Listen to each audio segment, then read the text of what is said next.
Hello everyone, welcome to school education. আজকে আবার একটা মক টেস্ট নিয়ে আসা হয়েছে। এটা মক টেস্ট পার্ট 6। এর আগে আরও 5টা দেওয়া হয়েছে। যদি আপনারা সেগুলো না দেখে থাকেন তো সেগুলো অবশ্যই দেখে নিন, কারণ সেখানেও অনেক ইম্পর্টেন্ট প্রশ্ন উত্তর নিয়ে আলোচনা করা হয়েছে এবং প্রত্যেকটা মক টেস্ট চাকরির পরীক্ষার জন্য খুবই উপকারী।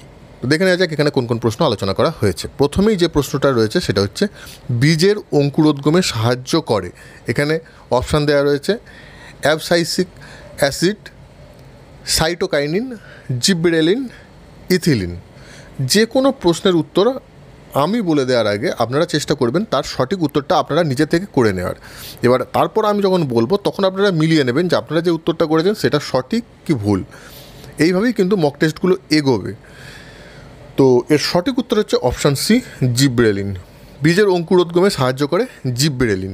এছাড়াও জিব্রেলিন বীজ ও মুকুলের সুপ্ত দশা ভঙ্গ করতেও কিন্তু সাহায্য করে। এছাড়া ফুল ফোটাতে সাহায্য করে জিব্রেলিন, এবং উদ্ভিদের যে খর্বতা রোগ, অর্থাৎ যদি জিব্রেলিনের অভাব হয় সেই ক্ষেত্রে উদ্ভিদ বেশি বড় হয় না, খর্ব মানে অর্থাৎ বেঁটে হয়ে যায়, ছোট হয়ে যায়, সেই ক্ষেত্রে উদ্ভিদের বৃদ্ধি হয় না। আর এই জিব্রেলিনের প্রভাবেই কিন্তু উদ্ভিদের খর্বতা রোধ হয় এবং উদ্ভিদ বৃদ্ধি পায়। এছাড়াও অ্যামাইলেজের কার্যকারিতাও কিন্তু বৃদ্ধি পায় এই জিব্রেলিনের কারণে। নেক্সট প্রশ্ন, যক্ষা বা টিউবারকুলোসিস রোগের ভ্যাকসিনের নাম কি? এখানে option A BCG, option B triple antigen, option C tetanus toxoid, option D উপরের কোনোটি নয়। এর সঠিক উত্তর হচ্ছে অপশান এ বিসিজি। যক্ষা বা টিউবারকুলোসিস রোগের ভ্যাকসিনের নাম হচ্ছে বিসিজি। এছাড়া আরও দুটো ভ্যাকসিনের নাম দেওয়া আছে এখানে, ট্রিপল অ্যান্টিজেন এবং টিটেনাস টক্সয়েড। ট্রিপল অ্যান্টিজেন কোন রোগের জন্য দেওয়া হয়? ট্রিপল অ্যান্টিজেন দেওয়া হয় ডিপথেরিয়া বা হুপিং কাশি। তাহলে ট্রিপল অ্যান্টিজেন কোন কোন রোগের জন্য দেওয়া হয়? ডিপথেরিয়া ও হুপিং কাশি। আর টিটেনাস, এটা তো দেখেই বোঝা যাচ্ছে যে টিটেনাস টক্সয়েড দেওয়া হয় যাতে টিটেনাস না হয় সেই কারণে। নেক্সট প্রশ্ন, কাকে নিউক্লিয়ার ফিজিক্সের জনক বলা হয়? এখানে option A Swanson, option B Warming, option C Rutherford, option D Prafulla Ray. আশা করি আপনারা এর মধ্যে সঠিক উত্তর করে ফেলেছেন। আমি বলে দিই, এর সঠিক উত্তর হচ্ছে অপশান সি রাদারফোর্ড। নিউক্লিয়ার ফিজিক্সের জনক বলা হয় অপশান সি রাদারফোর্ডকে। নেক্সট প্রশ্ন, ইন্ডিয়ান হিস্ট্রি থেকে, সেন বংশ কে প্রতিষ্ঠা করেছিলেন? আমি প্রত্যেকটা ভিডিওই বলে দিই যে কোনো বংশ সম্বন্ধে যখনই আলোচনা করা হবে আমাদের তিনটে জিনিস অবশ্যই জানতে হবে। সেটা হচ্ছে সেই বংশ কে প্রতিষ্ঠা করেছিলেন, সেই বংশের শ্রেষ্ঠ রাজা কে ছিলেন এবং সেই বংশের শেষ রাজা কে ছিলেন। এখানে সেম সেরকমই কোশ্চেন যে সেন বংশ কে প্রতিষ্ঠা করেছিলেন। এখানে অপশান কী আছে? Option A Samanta Sen, option B Bijay Sen, option C Lakshman Sen, option D Ballal Sen. এর সঠিক উত্তর হচ্ছে অপশান এ সামন্ত সেন। সেন বংশের শ্রেষ্ঠ রাজা কে ছিলেন? সেন বংশের শ্রেষ্ঠ রাজা ছিলেন লক্ষণ সেন, এবং সেন বংশের শেষ রাজাও ছিলেন লক্ষণ সেন। সেন বংশের প্রকৃত প্রতিষ্ঠাতা কে ছিলেন? এর আগে আমরা কি দেখলাম যে সামন্ত সেন সেন বংশ প্রতিষ্ঠা করেছিলেন ঠিকভাবেই, কিন্তু সেইভাবে সেন বংশের যে অ্যাডমিনিস্ট্রেশন ছিল সেটা গড়ে উঠতে পারেনি, বা সেন বংশকে সেইভাবে তিনি একটা নির্মাণ করেছিলেন ঠিক কথাই, কিন্তু সেইভাবে কিন্তু সেই সেন রাজত্ব কিন্তু তিনি বানাতে পারেননি। সেই কারণে সেন বংশের প্রকৃত প্রতিষ্ঠাতা বলা হয় কাকে? এখানে সেই প্রশ্নটাই করা হয়েছে। এখানে অপশান এ লক্ষণ সেন, অপশান বি সামন্ত সেন, অপশান সি বিজয় সেন, অপশান ডি বল্লাল সেন। এর সঠিক উত্তর হচ্ছে বিজয় সেন। বিজয় সেনকে সেন বংশের প্রকৃত প্রতিষ্ঠাতা বলা হয়। এখানে স্টুডেন্টরা অনেক সময় কনফিউজ হয়ে যায়, পরীক্ষায় প্রশ্নটা ঠিকভাবে দেখে না যে সেন বংশের শুধু প্রতিষ্ঠাতা বলা হয়েছে না সেন বংশের প্রকৃত প্রতিষ্ঠাতা বলা হয়েছে। যদি সেন বংশের শুধু প্রতিষ্ঠাতা বলা হয় সেক্ষেত্রে উত্তর হবে সামন্ত সেন, আর যদি সেন বংশের প্রকৃত প্রতিষ্ঠাতা বলা হয় সেক্ষেত্রে উত্তর হবে বিজয় সেন। নেক্সট প্রশ্ন, বর্তমান ভারত পুস্তকটির লেখক কে? এখানে option A Rabindranath Tagore, option B Jawaharlal Nehru, option C Swami Vivekananda, option D Rameshchandra Banerjee.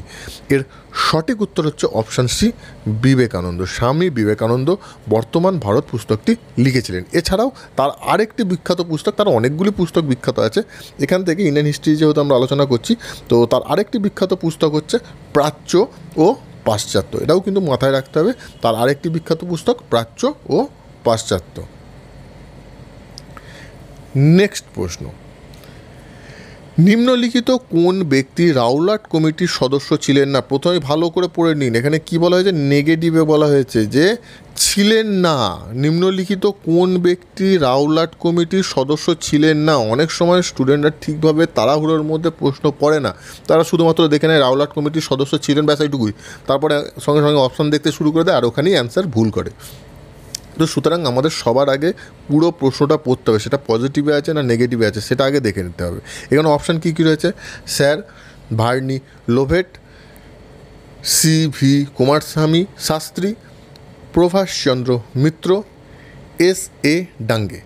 এর সঠিক উত্তর হচ্ছে option D S A Dange. এছাড়া বাকি তিনজন যে সদস্যর নাম এখানে দেওয়া রয়েছে তারা প্রত্যেকেই কিন্তু রাওলাট কমিটির সদস্য ছিলেন। এই রাওলাট কমিটি কবে গঠিত হয়েছিল? 1917 খ্রিস্টাব্দে, সালটা অবশ্যই মনে রাখতে হবে, 1917 খ্রিস্টাব্দে। 1917 খ্রিস্টাব্দে রাওলাটের নেতৃত্বে এই রাওলাট কমিটি গঠন হয় এবং 1918 খ্রিস্টাব্দে, সালগুলো কিন্তু অবশ্যই মনে রাখতে হবে, 1918 খ্রিস্টাব্দে এই কমিটি তাদের রিপোর্ট পেশ করে এবং পরবর্তীতে এই কমিটির রিপোর্ট আইনসভায় ওঠে এবং আইন একটা পাস হয়।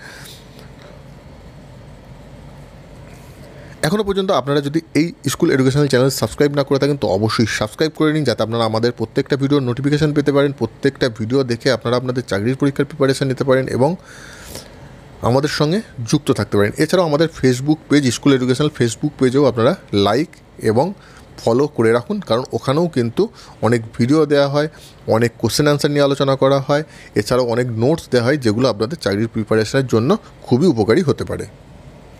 নেক্সট প্রশ্ন, বিশ্ব ক্রেতা সুরক্ষা দিবস কোন দিন পালন করা হয়? যে কোনো ইম্পর্টেন্ট ডেগুলো কিন্তু আমাদের মাথায় রাখতে হবে। এই হিসাবে আপনারা একটা কাজ করতে পারেন যে জানুয়ারি মাস, ফেব্রুয়ারি মাস, এইভাবে মাসগুলো লিখে সেই মাসে কোন কোন ডেট ইম্পর্টেন্ট আছে সেই ডেটগুলো কিন্তু আপনারা নোট করে নিতে পারেন, কারণ সেক্ষেত্রে কিন্তু আপনাদের মনে রাখতে সুবিধা হবে এবং এখান থেকে কিন্তু প্রশ্ন আসে। বিশ্ব ক্রেতা সুরক্ষা দিবস কোন দিন পালিত হয়? এখানে অপশান রয়েছে 15ই মার্চ, 22 এপ্রিল, 11ই আগস্ট, 12ই ডিসেম্বর। এর সঠিক উত্তর হচ্ছে 15ই মার্চ। বিশ্ব ক্রেতা সুরক্ষা দিবস পালিত হয় 15ই মার্চ। নেক্সট প্রশ্ন, ওয়েস্ট বেঙ্গল স্টুডেন্টদের জন্য তো খুবই ইম্পর্টেন্ট প্রশ্ন, সেটা হচ্ছে গম্ভীরা কোন জেলায় বিখ্যাত? আগে জানতে হবে গম্ভীরাটা কী। গম্ভীরা হচ্ছে এমন একটা প্রদর্শনী যেটার মধ্যে গানও থাকে, কিছুটা নাচও থাকে, সঙ্গে অভিনয়ও থাকে এবং একটা দৃশ্য ফুটিয়ে তোলা হয়, কোনো একটা ঘটনা ফুটিয়ে তোলা হয়, বিশেষ করে ঠাকুর দেবতাদেরই ম্যাক্সিমাম ঘটনা ফুটিয়ে তোলা হয়।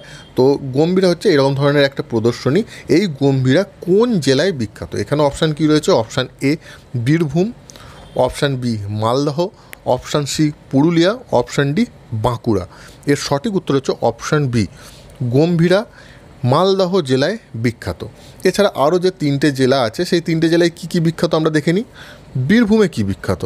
বীরভূমে বিখ্যাত হচ্ছে বাউল, বাউল বিখ্যাত হচ্ছে বীরভূমে। পুরুলিয়ার ছৌ নাচ বিশ্ববিখ্যাত বলা যায়, পুরুলিয়ার ছৌ নাচ, এটা যদি কেউ না বলতে পারেন তাহলে খুবই দুঃখের ব্যাপার। আর বাঁকুড়ায় কী বিখ্যাত? বাঁকুড়ায় বিখ্যাত হচ্ছে ভাদু ও টুসু। এছাড়া বাঁকুড়াতেও কিছু পরিমাণ ছৌ নাচ হয়। প্রাথমিক সোনা কত ক্যারেটের হয়? এটা খুবই সহজ প্রশ্ন, আশা করি সবাই আনসার দিতে পারবেন।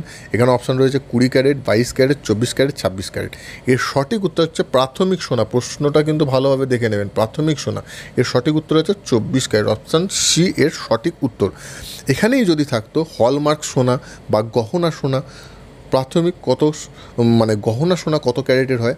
গহনা সোনা হলে সেক্ষেত্রে উত্তর হতো 22 ক্যারেট। কিন্তু একটা জিনিস মাথায় রাখতে হবে যে শুধু 22 ক্যারেটই গহনা হয় তা নয়, 20 ক্যারেট, 18 ক্যারেট, 17 ক্যারেটও কিন্তু গহনা হয়। কিন্তু হলমার্ক সোনা যেগুলোই গহনা হয় সেগুলো হয় হচ্ছে 22 ক্যারেটে, এবং প্রাথমিক সোনা হচ্ছে 24 ক্যারেটের।